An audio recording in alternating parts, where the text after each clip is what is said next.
TDP నేత బోండా ఉమ్మ మాట్లాడుతున్నారు. లైవ్ చూద్దాం.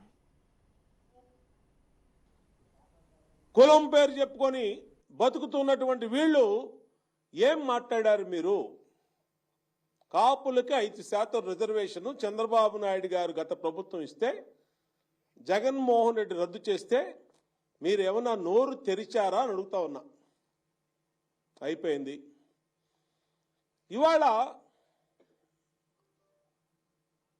జగన్మోహన్ రెడ్డి మొన్నటిదాకానేమో నా వెంట్రుకు కూడా ఎవరూ పీకలేరు అన్నాడు. తర్వాత వైనాట్ 175 అన్నాడు. తర్వాత జనం అందరూ మీరు నా తోడుండాలి అన్నాడు. ఆఖరికి నిన్న ఇండియా టుడే టీవీ ఇంటర్వ్యూలో నేను ఆనందంగా వెళ్ళిపోతున్నాను ఇంటికి అంటున్నాడు. పీక్కోవాల్సినంత పీక్కున్నాడు, దోచేయాల్సిన దోచేశాడు, మొత్తం జే గ్యాంగ్ అంతా లూటీ చేసిన రాష్ట్రాన్ని, ఇంటికి వెళ్ళిపోతున్నానని అతనే ఒప్పుకున్నాడు.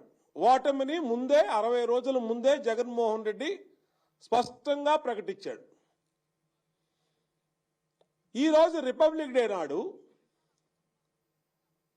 జనసేన అధ్యక్షులు రాజోలు రాజానగరానికి 2 సీట్ల అభ్యర్థుల్ని ఆయన ప్రకటించారు. పొత్తుల్లో సీట్ల పంపిణీ అనేది పొత్తుల్లో లేకుండా ఎందుకు ఉంటుంది? పవన్ కళ్యాణ్ గారు ఏమన్నా ఎక్కడ ఏ విధంగా మాట్లాడారు? ఆయన పొత్తుల్లో ఉన్నటువంటి భాగాన్నే అంశాన్నే ఆయన వాళ్ళ రిపబ్లిక్ డే సందర్భంగా ఆయన ప్రకటించుకున్నారు. మాకేం ఇబ్బంది లేదు,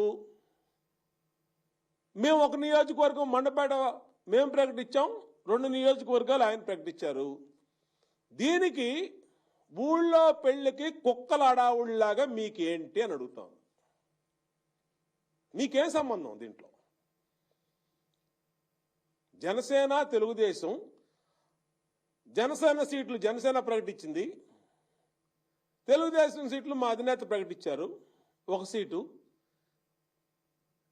మేమేదన్నా ఇబ్బంది పడితేనో లేదంటే మేమేదన్నా మాట్లాడితేనో అనుకోవాలి.